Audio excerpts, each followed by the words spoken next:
What's up, guys? Alpine Gremlin again here with some more World of Tanks. Update 9.2 has released, and there's been a lot of reworks. A lot of vehicles got changed around, a lot of maps got changed around. HG texturing, such as the one you can see on my SU-100 here. New tanks got HD textures. Just all around, I think a pretty full patch. This was one of the. We're going to be featuring a couple tank destroyers today. A couple TDs that I just picked up the SU-100 for the Object 263 grind, and we're going to see something else later.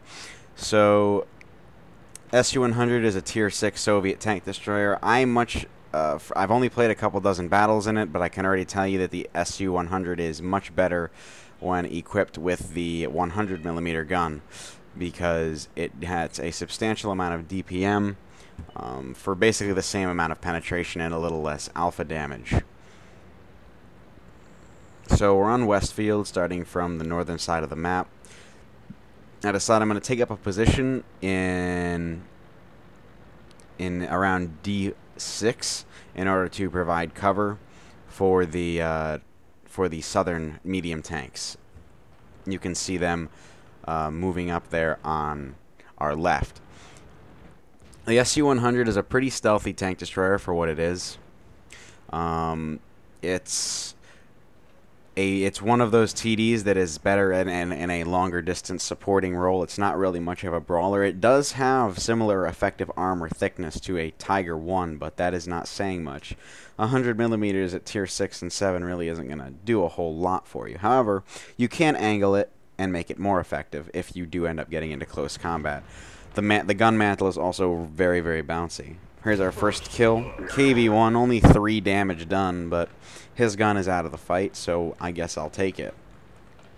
You can see I have 34 regular armor-piercing shells loaded, along with 10 APCR rounds, premium rounds just in case.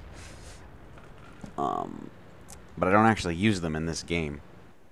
Alright, so there's a Cromwell coming to light us all. Now, I know I've been spotted here, even though you can see no Sixth Sense bulb. I don't actually have Sixth Sense on this crew, so I usually, when I don't have Sixth Sense, I usually assume I'm spotted at all times. That's just the safe way to be. Now, but I do know I have been spotted from that Cromwell. You could see a shell just passed over me there. But I've probably lost the spot by now, so it's okay to resume firing. Now, one thing that I tend to do when I'm aiming at targets that are moving is I usually aim too low, as you can see here. I aim too low and sometimes too far ahead. But you can see I finally get my shit together, and I penetrate that shot for 283 damage, and the VK secures the kill. The 100mm is a pretty good gun on this tank, I think. It works really well with the overall package. The gun handling is similar to something like the T62As, and you'll notice it's a little slower on the aim time, but overall the accuracy and the alpha are very similar. Now, the reason why I took so long to aim at that IS is because he was moving so much. I didn't want to shoot and have him, angle right at the last second to get the better of me. So I waited until I knew he was stationary and flat. Now you can see they have broken through in the north, so I'm going to keep this position here, and I'm going to keep firing on these targets. Now I'm pretty sure I've been spotted here, but they're not too focused on me in particular at the moment. They seem to be more focused on the comet in the center of the map. You can see he's in the town there. Now, I've seemed to have stemmed the tide in the north for the moment, but I can see that Jagdpanzer IV is beating the snot out of this comet. So I go over there to help him because I need to. We're getting down. It's a close game. I want to try and keep as many guns in the fight as possible. So I come around. I get ready to plant one into the Jagdpanzer IV, and the shell goes high. But the comet does end up killing the Jagdpanzer IV. So he doesn't actually need my help. So now I could start turning my attention to the IS that is in our base. You can see him probably looking for artillery. However, something else, enemy comet approaching. Like I said, I want to keep this Comet's gun in the fight, so I'm going to try and get in there to help him, but I'm not quite fast enough, and the artillery takes him out after he gets hit by the Comet. So I'm in no position. I have no desire to engage a tier 7 medium tank like the Comet right now. He's got basically everything on me with the exception of alpha damage, and I'm really only going to be able to get off a couple shots to his however many. He's got superior maneuverability. He can flank me. I'm not interested in this engagement, so I'm going to get some distance between us so I have a better fighting chance. However, he does rush me. I fire and miss, but he fired before and just damaged my tracks. I'm backing up, going to lead him around the corner, and the shot goes right under him. And I thought I was dead here, but he is bouncing a lot of his shells. You can see I'm trying to get him to shoot that gun mantle of mine, which does seem to be working. He pushes me off the cliff. Luckily, I don't take anything but track damage. However, I see him coming down. I repair my tracks. Plants one into the top of my tank. I shoot him in the engine compartment. He gets one more solid hit into me, and then I take him out.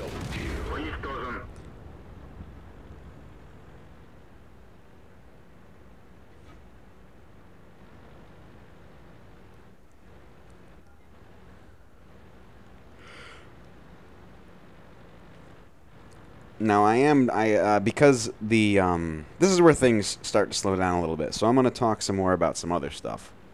The reason why I'm driving the SU-100 in the first place is because it's on track to the Object 263 on the North American server, and so I'm trying to grind up that line. Things are discounted, so I'm going to take advantage of that. The Object 263 is that open-topped Soviet TD, the Object 268's cousin. It basically trades alpha for rate of fire and reliability on the gun. And so I am very interested in playing that machine. It is very vulnerable to artillery, but it does seem to be a lot of fun to play. I played it on the test server a few times and enjoyed it. So anyway, we've got an IS creeping up the back hill here. I'm going to plant a good solid hit into the side of his turret.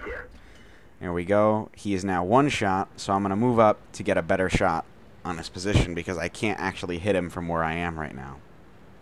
However, I am going to make a big mistake. Remember, I don't know when I've been spotted, so I'm not sure when I should be backing up. You see, I pull here, pull around this corner here, nothing spotted. I move out, and at first I think that the VK spotted him, but I see him looking at me. I can't quite get my tank turned around, and luckily he just misses me. That shot would have ended this game right then and there if RNG, didn't have my back. So that was my mistake. But I'm hugging this bridge because there are still 2 artillery in play. Scores are 10-12. We are down 2 tanks, and the rest of the enemies are either tank destroyers or artillery. So I'm not sure how likely they are to actually come and rush us. I managed to secure 2 kills, but there are still 5 dangerous enemy tanks on the 5 dangerous enemy tanks in play. The SU-100M1 can one-shot me. The only thing that can't one-shot me would be the Stug, and even then the Stug would have to roll relatively low. So I have no interest in taking any more damage. The T-34-85 down there is a little over half health, and our VK is kind of beat up at this point. Yeah, the VK's only got 6 HP, so he's in no rush to take shots either. However, Stug's been spotted. The Stug starts turning to engage the T-34-85.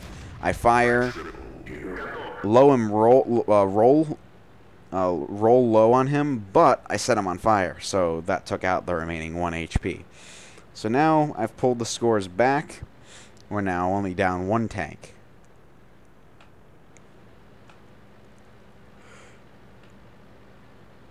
I don't know if I was spotted there, but so I move around anyway just in case. However, I don't think I was, because I would say with 6 minutes on the clock and not much action going on, Artie would be willing to take even speculative shots at me. But Nashorn's been spotted. I can one-shot him. I'm going to go in there and kill him. Nashorn disappears right in front of me, but I proximity spot him, and I'm able to secure the kill. Now, I know for a fact I've been spotted here. Because of the 50-meter rule, no matter what is in between you and an enemy tank, if you come within 50 meters of each other, you will spot each other. And as you can see, Artie is raining down, so I'm getting the hell out of there. Lose the spot.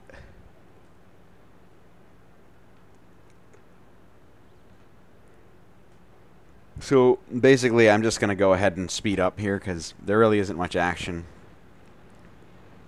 5-minute warning. We got 5 minutes on the clock at this point. And, you know, basically the VK and I decide to do something. So we start moving. We're going to go back along the, instead of going right into here where the 100M1 was last spotted, we're going to go up to the north and flank around through here. Hopefully we can get around them and possibly nip some artillery on the way there.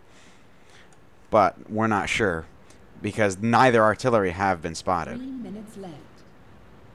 3 minutes left on the clock. We got to move. Something's got to happen. Remember, a draw is a loss for both teams. So, even if you draw the game out, you still lose the game. So you might as well try to make a play to win the battle.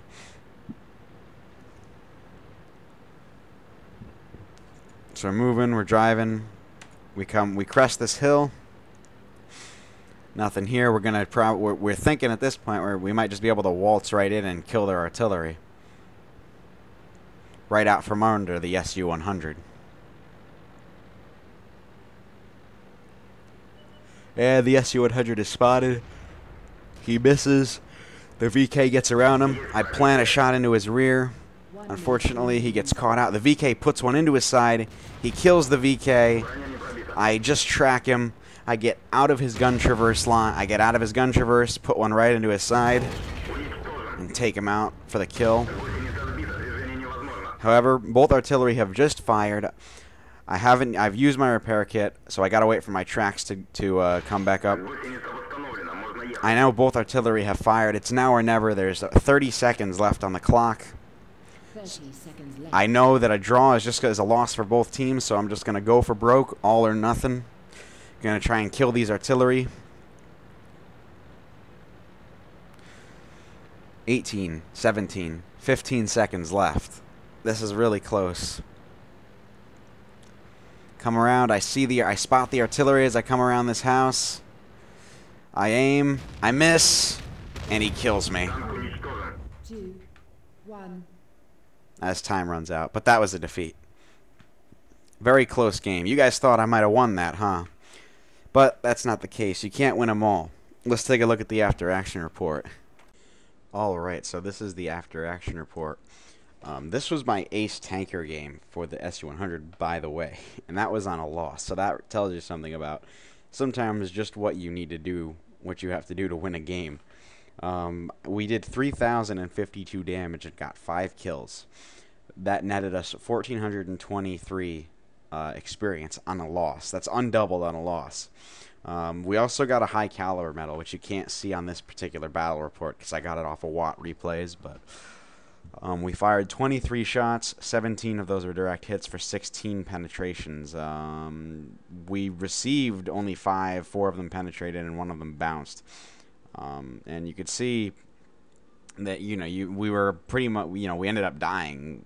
We didn't take a whole lot of damage. So this tank can be rather fragile. However, against tanks, it's tier and lower. It is kind of a bully. It can bounce shots if you angle it and the enemies hit it just right. But again, it's much better in a supporting role where it's not spotted. It's just one of those TDs that doesn't fare well in particularly close combat. So anyway, guys, I hope you enjoyed this video. Now let's take a look at some more. Let's take a look at a different type of play style. Alright, so some of you may remember, those of you that have been with my channel for a while remembered when I featured the Foch, the Tier 9 Foch, the Tier 9 French tank destroyer. This is a very good matchup. We're on Ruinberg on fire.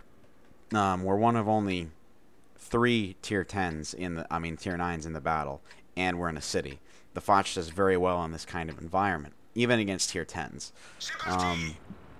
And what you're going to see is just how much of a bully this tank still is. Now, the Foch has gotten treated like kind of treated like shit by Wargaming, and over the couple patches, it's had several things reduced. It's had its gun both it and the 155. It's had its gun handling lessened a little bit, so the gun is not quite as reliable as it used to be. It throws a lot more shots into the ground now than it used to.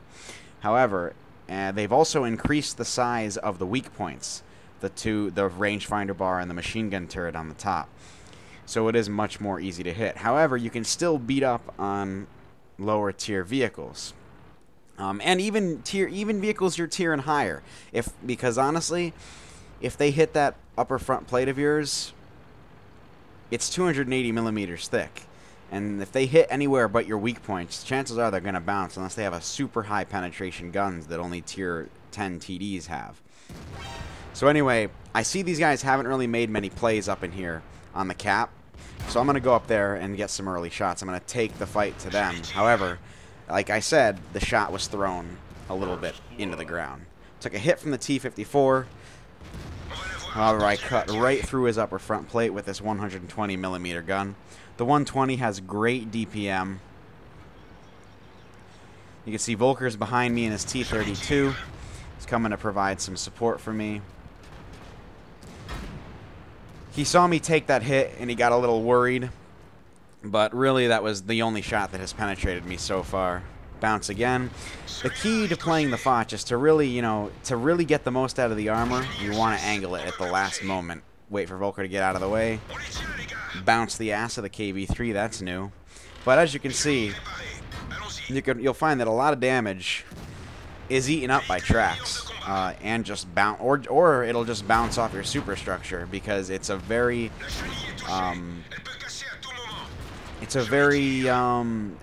troll machine from the front, and none of these, especially against players that really don't have an understanding of, of where the weak points are. Now I know there's an IS-8 on my side there, so I'm gonna put the church in between me and him, exposing myself to only one enemy at a time. I'm gonna get the kill shot on him.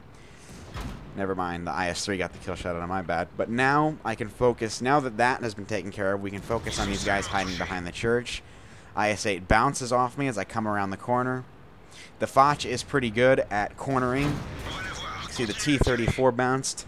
You have to be careful with your angling, though. You don't want to extend too far past your gun traverse angles, because your side armor is still just as squishy as ever. However, when you're angled like this, enemies are going to be hard-pressed to pen you. You can see the T-34 did actually get a penetrating shot in.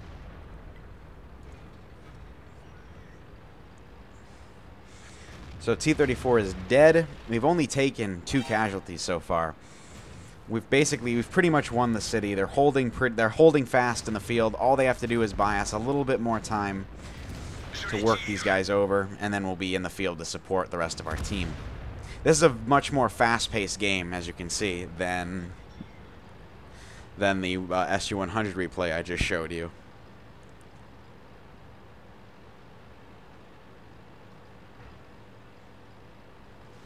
And if you look at my hit log down by my interface, we took 11 hits during that engagement in the town, and only 3 of them actually penetrated. So honestly, yes, the Foch has been nerfed a good deal, particularly because of those weak points and how much easier they are to hit these days. But it's still a formidable tank. You don't want to underestimate them, especially when they're driven. I've driven this tank a good deal, so I have kind of I found out a way to make it work. And it's even more effective when you angle it. I had the side of the tortoise, but I missed. So now I'm just going to have to shoot his weak point. Panther 2 and the tortoise both bounced me. I'm going to be reloaded before the tortoise. Take him out. The Panther does manage to put one into my weak point, but now he is completely on the run. It's just him and artillery left. I must have just hit his viewport there or something, because he is not... he should have died there. But I do end up securing the kill after Volker plants one into him. So really the only thing left to kill is their artillery, and this game is over.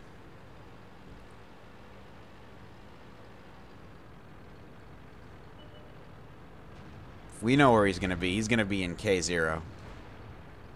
The usual arty position.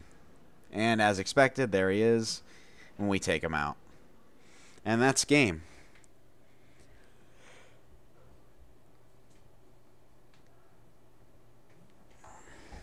Alright, let's take a look at the after action report.